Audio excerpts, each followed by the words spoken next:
Então, bem-vindos ao nosso primeiro podcast com o pastor Henrique Pereira. Ele é o nosso pastor-presidente agora da ICMAV. É casado, está fora de questão, com a Benita Pereira. É pai do Marcos e da Ruth e futuro avô. É isso mesmo. Em abril. É abril já? Mês de abril. Então, temos que levar os presentes depois quando visitarmos Portugal. Vem aí uma Noa. É muito bom. Começou há quanto tempo agora? Quando é que foi o dia, sabe? Sim, foi no último domingo de setembro, quando foi passada esta grande responsabilidade e privilégio ao mesmo tempo. Fizemos o culto de transição lá, tivemos lá alguns amigos, pastores convidados. Foi no último dia, domingo de setembro, foi a transição. Sim. Eu lembro-me, por acaso, vi online aqui de Londres. Foi muito bom. Sobretudo o apoio das pessoas, né, da congregação. Também estávamos aqui a apoiá-lo. Obrigado. Eu queria, agora vamos ter uma conversa assim, amigável, não é? Eu gostava de saber, como novo pastor, como é que se sente agora este primeiro sentimento de ser pastor principal? É um sentimento duplo. Por um lado, sente-se a responsabilidade. Uma coisa é ser pastor adjunto, auxiliar. Outra coisa é sentir que és o pastor principal. Sentes uma responsabilidade maior por cuidar das pessoas, mas também uma grande alegria, porque é algo fantástico, é algo incrível. É um privilégio que Deus me dá de pastorear uma igreja tão maravilhosa como é a ICMAV. Realmente só quando chegas a pastor principal podes sentir algumas coisas diferentes, como por exemplo até a forma como Deus fala contigo é diferente. Havia coisas que nem era suposto que Deus falasse as coisas que está a falar agora, em termos de desafio, em termos até do profético para a igreja se envolver mais com a sociedade, etc. Para ser mais apaixonada por aí. É diferente. Sim, novos desafios, não é? Sem dúvida. É mesmo. Então, eu gostava que você se apresentasse às tensões, mas primeiro gostava de saber quem é o Henrique. Não o pastor Henrique, mas sim o Henrique. Quem é? O Henrique é um bom rapaz. Há uma música, que agora não me lembro quem é que cantava, que é um pouco tímida até, mas é só no início. Depois perco essa timidez e sou uma pessoa amiga, uma pessoa que vai até ao fim, que é capaz de dar a vida pelo próximo, pelo seu amigo. É uma pessoa muito resiliente. Há uma palavra que para mim não existe, ou para outra existe no dicionário, mas que eu procuro esquecer que ela existe, que é a palavra desistir. Eu não sou desistir, vou até ao fim. Daí que uma das características que mais está na minha pessoa é a resiliência.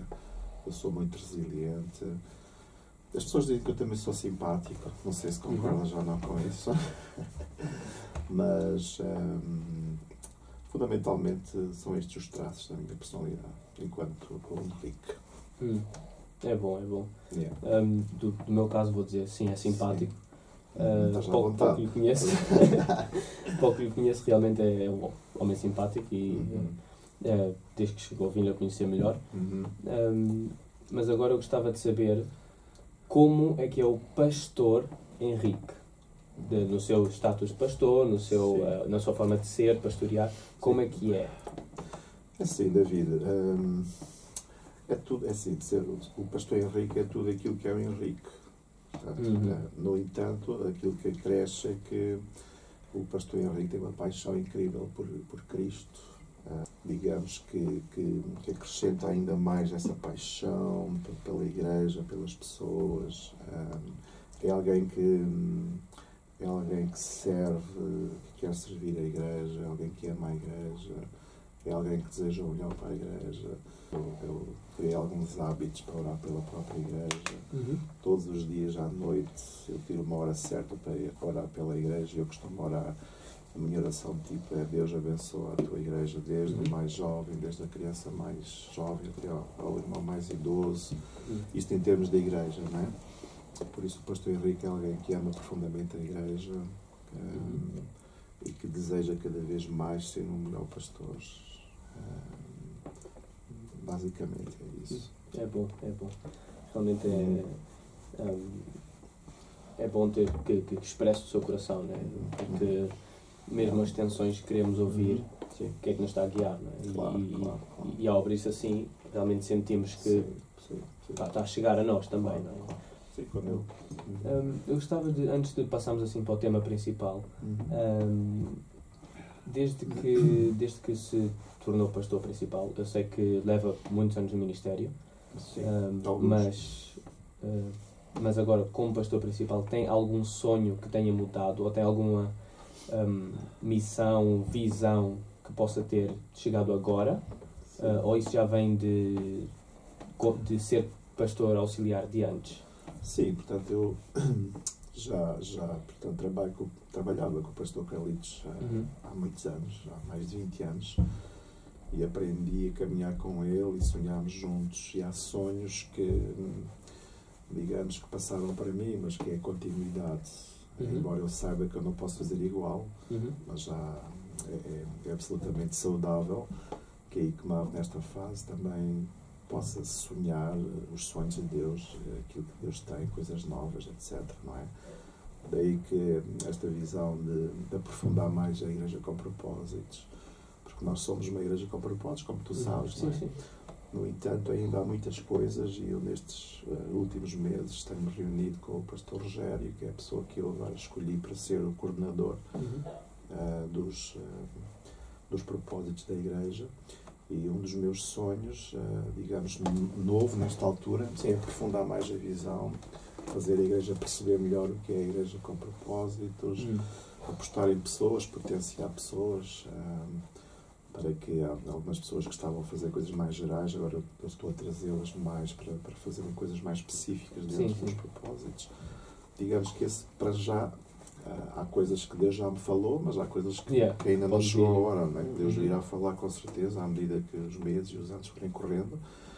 Mas neste momento, o sonho maior que eu tenho, digamos, é desenvolver mais e mais a visão da Igreja com Propósitos, porque para mim é algo maravilhoso. Há pessoas que às vezes não a entendem bem, pessoas às vezes que rejeitam essa visão, mas cometem um erro, porque se calhar deviam estudar um pouco mais a visão.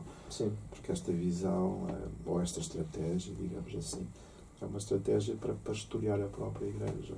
Por isso, se nós a conhecermos bem, nós seremos muito mais eficazes como Igreja, chegaremos a toda a Igreja, e não só, e também, digamos que esta visão tem a parte de evangelismo e missões, que se for bem desenhado, e o pastor Manza, ele é o responsável, e eu estou a convidar a malta agora, estou a convidar jovens também para se envolverem na equipa, porque nós também queremos chegar para lá das paredes da Igreja, obviamente. Nossa mensagem é uma mensagem que é para a Igreja, mas também para as pessoas que ainda não conhecem este Jesus maravilhoso, que mudou a nossa vida e que deseja usar-nos nestes dias. É isto. Gosto da paixão que falou com os 5 propósitos, é mesmo algo que está já posto no seu coração, não é? Sim, os 5 propósitos pastoreiam a Igreja. Sim. Sem dúvida, a comunhão, o discipulado, o ministério, missões e adoração. Cada uma das pessoas que neste momento estão a coordenar, digamos que isto apaixona-me mesmo. Sim. Porque é melhor falar, percebe isso. Sim, nota-se. Porque tu podes chegar às crianças, ao alfa, podes chegar aos adolescentes, podes chegar aos jovens, podes chegar aos homens, às mulheres, aos casais, através disto, que são chamados os ministérios de ligação. E agora convidei uma pessoa lá da igreja, que é a Cris Oliveira, é ela que está a coordenar, e também convidei o Pedro Silva, que faz parte da Escola de Liderança, para coordenar o discipulado. E depois todos os outros que estão, digamos, todos os outros itens que estão debaixo deles, que é os ministérios de ligação, como eu já disse, as crianças, os adolescentes, jovens, homens, mulheres e casais, todos eles depois irão trabalhar em conjunto. É isso que às vezes não acontecia e que eu quero que aconteça cada vez mais na Igreja, que as pessoas trabalhem, os ministérios trabalhem em conjunto. Porque eu, nesta altura, e eles lá sabem, já passei isto para eles, lá em Polima, eu estou à procura Se eu fosse um CEO de uma empresa, eu estaria a recrutar muita gente para fazer parte da equipa. Como pastor, eu estou a ir em busca de pessoas que às vezes nós temos lá que estão sentadas apenas a consumir o culto, mas têm dons e talentos que eu agora quero ir buscá-los e potenciá-los para fazer parte destas equipes. Porque quanto mais pessoas nós tivermos a trabalhar, mais eficazes nós seremos. Quem me conhece de perto, e talvez a pessoa que melhor me conhece é a minha mulher, e ela sabe que eu sou assim. Eu gosto de potenciar pessoas, gosto de pegar em pessoas, potenciá-las, ajudá-las, treiná-las e depois lançá-las no ministério. Estou a convidar a gente lá em Polima para ministrar agora. Nunca o tinham feito e já o fizeram. E está a ser bom, está a ser bênção para toda a gente. E eu quero continuar nesse caminho. Até porque daqui a alguns anos eu já estou na reforma. O pastor Carlitos já está lá. E qualquer dia vamos os dois à pesca, não é? Lá. Já está. Por isso estou a potenciar a malta para daqui a uns anos são eles os pastores. Claro.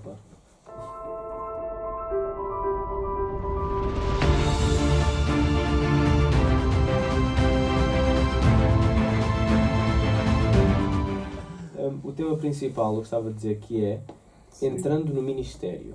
Um pastor, sei que já tem um ministério há uns anos, como disse. Sim. A primeira pergunta já assim dispara. Seria: o que é que deseja para Polima? Como é que seria uma igreja uau na sua mente? Agora, solte palavras, diga-me, o que é que queria? Como eu já te disse, desde que sou pastor principal, aliás, quando se é pastor principal, Deus fala de forma diferente, claramente. E uma das coisas que Deus começou a falar logo que eu assumi o pastorado é que Deus deseja que realmente a sua igreja seja uma igreja apaixonada. Apaixonada por Ele, em primeiro lugar, e por pessoas. Porque, verdadeiramente, digamos, o desejo de Jesus e o nosso desejo são pessoas. Pessoas que encontrem Jesus. Sabemos que nem todas as coisas irão ser perfeitas, mas quem encontra Jesus encontra a vida. Ele próprio disse: eu sou o caminho, a verdade e a vida. Então, eu tenho procurado fazer passar essa mensagem lá, que nós devemos ser uma igreja apaixonada, uma igreja focada, ainda mais forte que a paixão, o amor. Ou seja, nós temos que amar a causa, temos que amar a igreja, temos que amar as pessoas, como eu já disse, temos que estar focados, temos que perceber o que é que Ele quer fazer, temos que perceber, perceber a sua voz, identificar a sua voz no meio de tantas vozes. Devemos também estar focados, e eu gostava de enfatizar isto, focados, não é?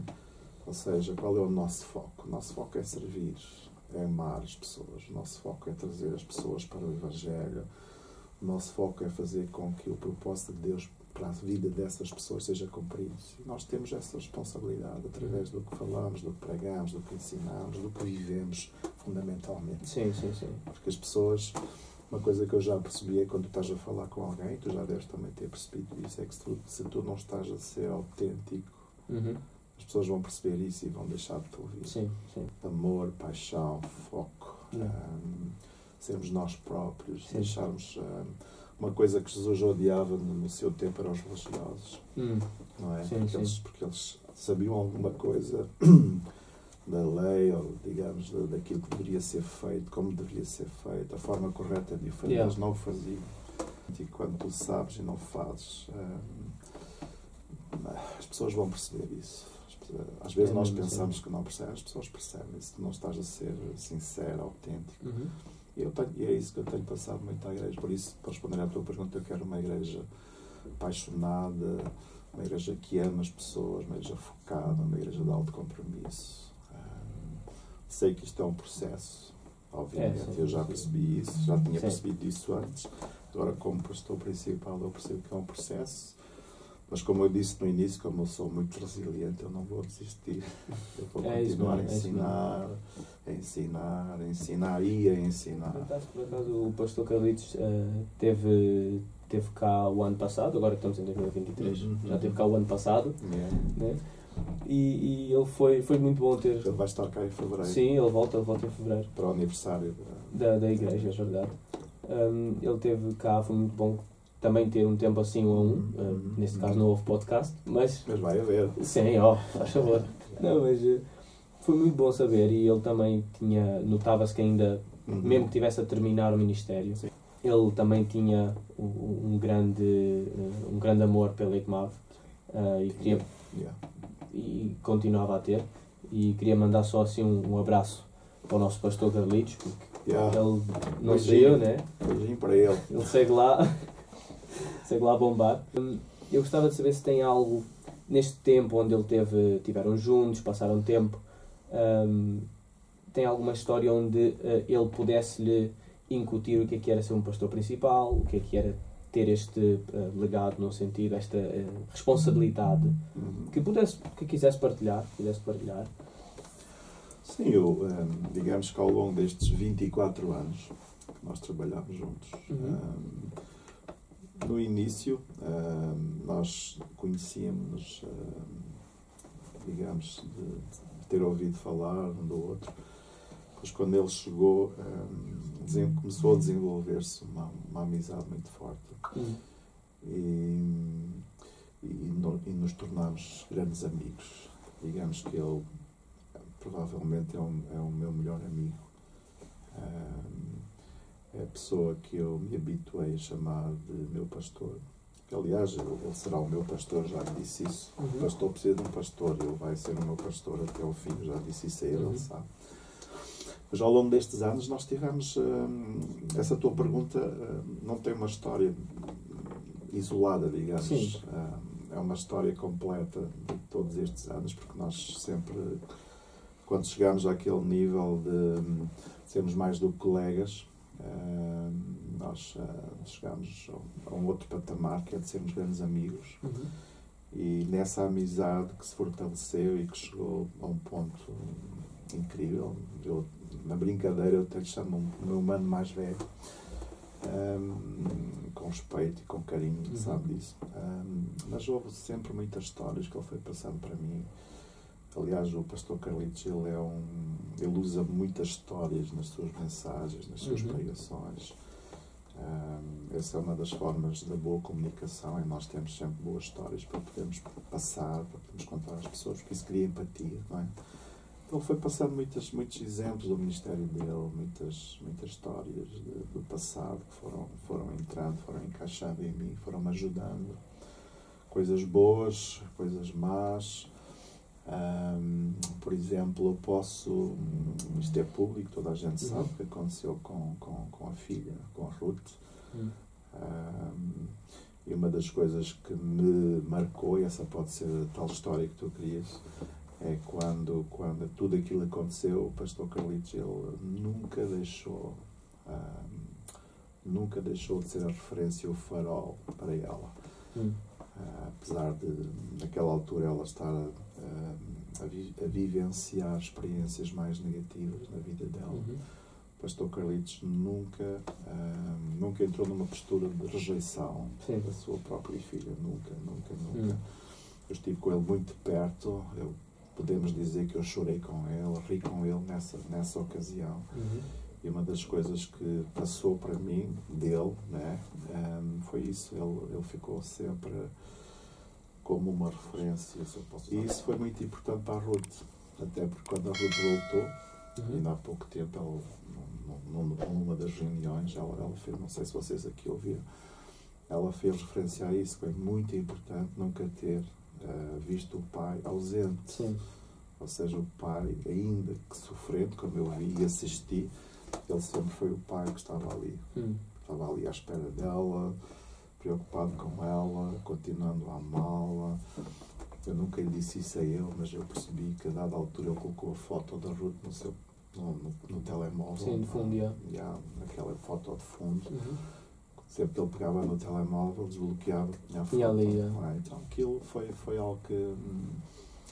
Se eu já tinha um ministério pastoral vincado, essa experiência, essa vivência que ele experimentou dura, dolorosa, também ajudou-me, ou trouxe ainda de uma forma mais vincada aquilo que é ter um ministério pastoral, não é? Que é cuidar, que é nunca desistir, estar lá sempre. As pessoas podem ter confiança que nós estamos lá sempre. Não somos perfeitos, certamente falhamos. Deus está sempre, Ele está lá sempre, Ele, não é? Sim. Mas nós queremos estar também lá muito perto. Por isso isso foi uma boa experiência que me ajudou também a perceber ainda mais o que é ser um pastor. Yeah. Da tua parte, tem algum conselho próprio onde explique como passar uma adversidade? Sim. É assim, olha, da minha própria experiência, todos nós passamos por adversidades. Uma linguagem bíblica, tribulações, situações menos agradáveis que surgem. Yeah. Eu, às vezes, a brincar, usando uma linguagem, outra vez, bíblica ou cristã, nós nunca precisamos de orar ou de pedir a Deus por nenhuma dessas adversidades, porque elas chegam. Não precisamos de orar por elas, porque elas vêm à nossa vida, não é? Realmente. Mas é assim, como é que eu falo para mim, né? Qual deve ser a minha postura ou a nossa postura? Como é que eu costumo agir? Olha, em primeiro lugar, quando surge uma situação dessas, nós precisamos de manter a cabeça fria. Nós não devemos nem podemos entrar em pânico. Nós temos que olhar para a adversidade, para aquela situação que nos está a causar incómodo, não é? E devemos olhar para ela de vários prismas. Devemos olhar para ela também percebendo que devemos confiar em Deus. Devemos confiar em Deus, porque Deus sabe. Às vezes nós não podemos não saber como resolver isso. Às vezes podemos até ver, ok, eu não estou aqui a ver nenhuma solução, mas também não adianta eu perder a minha tranquilidade, a minha calma, a minha... Eu sei que não é fácil naquele momento, e eu estou a falar também, se calhar, sob a minha própria perspectiva, que sou uma pessoa tranquila, mais calma e tal. Normalmente é assim que eu enfrento isso, quando chega alguma coisa muito difícil. Eu procuro dizer, espera aí, Henrique, isto aconteceu, está a acontecer, isto não é bom, não é agradável, isto está aqui a causar aqui uma grande pressão, um stress incrível, mas também não adianta tu perderes a calma, a tranquilidade, fica calmo, pensa, raciocina, vê a perspectiva, como é que podes fazer para resolver e, acima de tudo, confia em Deus. Sou eu a falar para mim próprio, não é? Confia em Deus. Confia em Deus nesta situação, porque Deus sabe, tu não sabes, mas Deus sabe como encontrar a solução para aquilo. Então, como é que devemos enfrentar as adversidades? Em primeiro lugar, é dessa maneira, ficar tranquilo, ter calma na situação, ver as várias perspectivas, como é que podemos fazer para ultrapassar. E, acima de tudo, confiar em Deus. Confiar que Deus nos irá mostrar, nos irá falar como é que Ele nos pode dar a solução para essas situações. Às vezes há mesmo situações que nós não estamos à espera. E às vezes até nem vem uma só, vem várias. Às vezes no mesmo dia vem várias situações. E o alvo disso muitas vezes é tirar-nos a paz, é roubar-nos a paz, não é? Porque a tendência logo é nós ficarmos em pânico. Eu devo ficar tranquilo, na medida do possível, obviamente, claro. porque se eu não ficar tranquilo, no sentido em que, ok, eu vou enfrentar isso com uma postura calma, então isso não me vai ajudar, porque o pânico que é uma forma de medo descontrolado, vem a seguir. Isso, então aí tu não vais conseguir tomar boas decisões.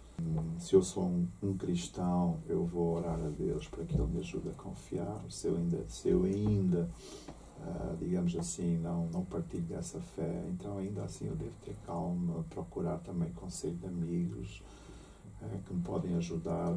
É importante não estar sozinho, é importante buscar a ajuda de alguém que eu possa chamar amigo.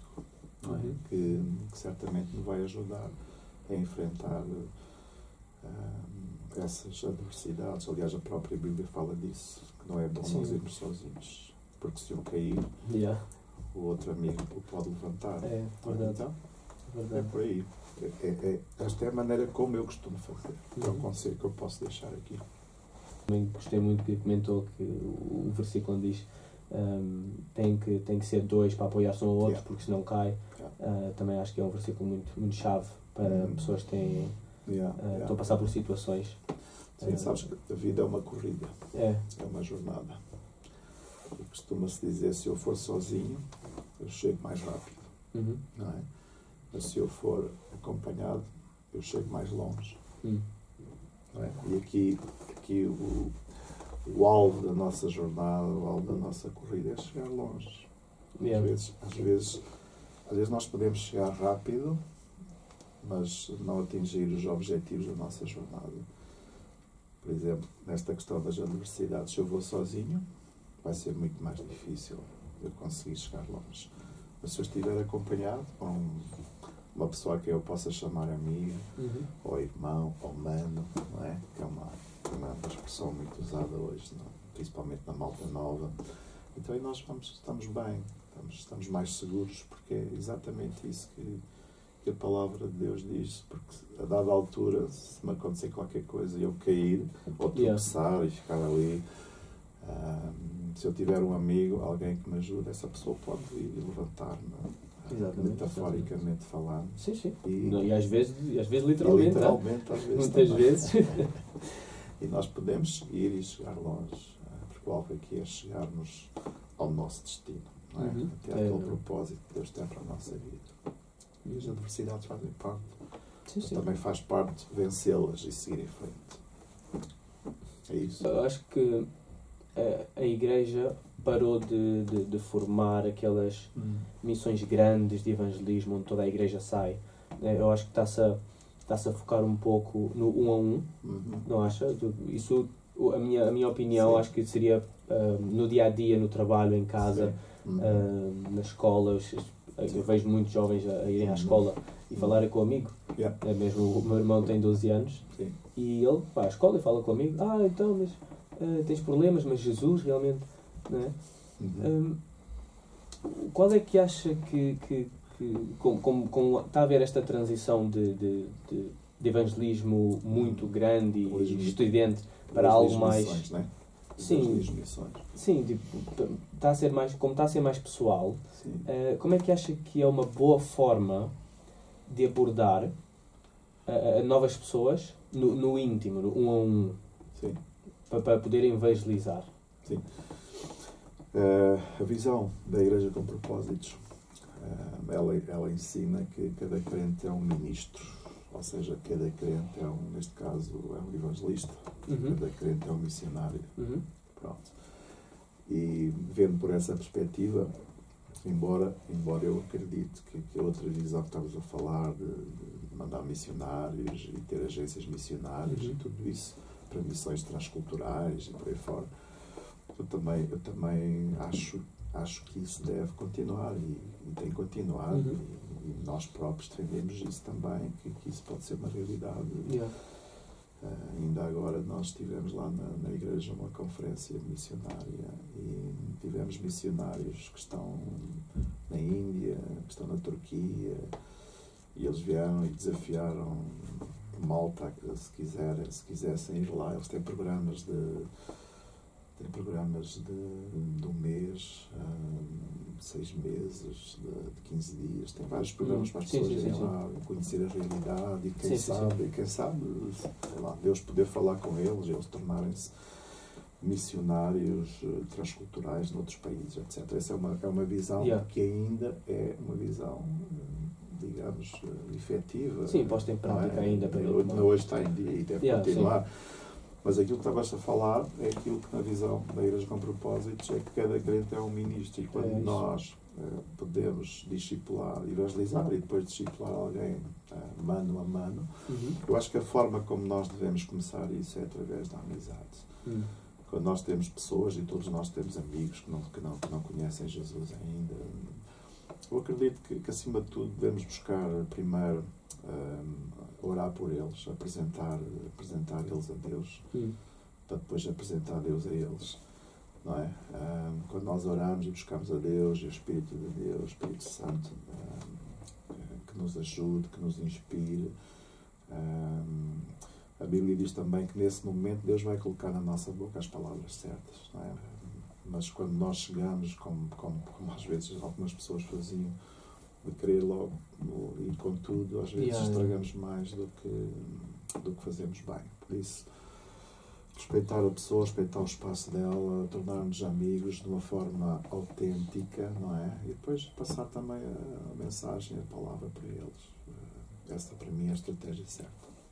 Claro, muitas vezes, se calhar, não menciono Cristo, mas a palavra está lá. E eu sei que, acredito que a parte importante é que entre no coração primeiro, antes de ouvirem a palavra Cristo, que já saibam o que é que vem. Depois, quando ouvem que é Jesus e a Bíblia e Deus, já entendem o que é que estão... Sim, há uma coisa importante aqui, que eu quando estavas a falar, estava aqui a pensar. Nós somos cristãos, a nossa identidade é esta. Nós amamos Cristo, amamos Jesus Cristo, amamos a sua palavra, e nunca em tempo algum nós devemos envergonhar-nos disto. Não, claro, isto é algo maravilhoso, é algo incrível. A Igreja, somos nós, é a esperança das nações.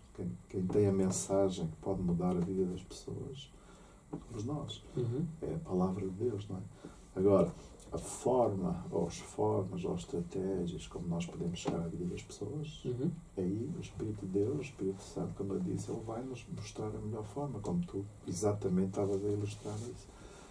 Mas o que não deve acontecer é nós deixarmos por vergonha. Exatamente. Isso não pode acontecer, nem vai acontecer. Falámos agora de evangelismo. Continuando com o tema de cada pessoa ser um ministro. Há muitas pessoas que querem entrar para o ministério, mas não entendem o que é que está à espera. Vamos ser sinceros, eu próprio eu gostava muito eu tenho uma pessoa que é um exemplo para mim. Ele foi o meu líder de jovens e ele segue a ser um exemplo para mim. Ele deu-me muitos conselhos, apoiou-me, e eu sempre olhei para cima, sobretudo porque ele era alto, mas olhei para cima para ele como exemplo. E quando eu quis entrar para o ministério e quando quis começar a trabalhar na igreja, eu queria ser como ele, porque ele foi exemplo para mim. Mas o que eu não entendi é que não era só chegar e trabalhar. Era que tinha que haver mais coisas. É que agora eu tinha que ser exemplo, tinha que ser algo mais. Que virtudes e que coisas é que uma pessoa tem que estar à espera para quando ela quer começar a trabalhar no ministério? É assim, para mim, podia enumerar uma série delas, não é? Sim. Mas eu acho que isso é algo normal que se forme na tua vida. Quando tu conheces Jesus e começas a ler acerca dele, a ler a sua palavra, etc., há algumas coisas que vão começando a ser formadas em ti, não é? E quando chega ao ponto de nós chegarmos ao ministério, para mim há duas coisas que são muito importantes, que eu não abdico delas. Eu quero viver essas coisas a cada dia. Que é, primeiro, a integridade. A integridade. Quando nós somos íntegros naquilo que falamos, naquilo que dizemos, naquilo que somos, as pessoas vão ter confiança em nós. Antes de falar até de carisma e outras coisas que também são muito importantes, obviamente, no ministério, mas integridade tem a ver com carácter, não é?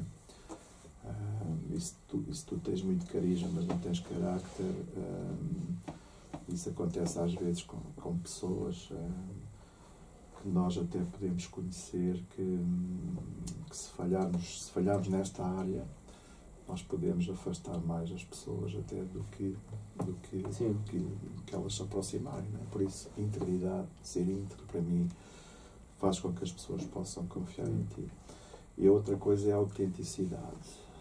E isto é alguma coisa que é assim, isto acontece naturalmente. A obra que Deus faz em nós torna-nos isso mesmo, torna-nos íntegros, como eu disse, e torna-nos autênticos. E a autenticidade no ministério é muito importante, porque isso é uma das coisas que eu aprendi com o pastor Carlitos, por exemplo. Ele é um homem autêntico, ele é um homem transparente. Sim. E quando nós no ministério nos portamos dessa forma e evidenciamos isso para as outras pessoas, a autenticidade, isso também vai fazer com que as pessoas te ouçam. Porque te ouçam no sentido em que vão estar a ouvir-te e vão estar a seguir-te. Yeah. Estás a perceber? Porque, como eu já disse, as pessoas percebem, as pessoas leem isso. As pessoas hoje estão cansadas de uma mensagem geral na sociedade de artificialidade. Não é? E as pessoas não querem algo artificial, as pessoas querem algo autêntico. E quando encontram alguém autêntico, as pessoas vão ouvir essa pessoa. Quando encontram um líder, pastor ou um líder íntegro e autêntico, as pessoas vão confiar nessa pessoa e vão seguir essa pessoa. E depois tudo o resto, todas as outras virtudes virão por acréscimo. O carisma, a unção, tudo isso vem por acréscimo. Mas primeiro esta para mim, na minha opinião, Sim, claro. sim. Se estas duas não estiverem presentes, tudo o resto fica em causa. Por isso, para mim, alguém que esteja no ministério, que queira sobreviver e ser bênção no ministério, precisa de ser íntegro e precisa de ser autêntico. É isso que eu penso. Yeah.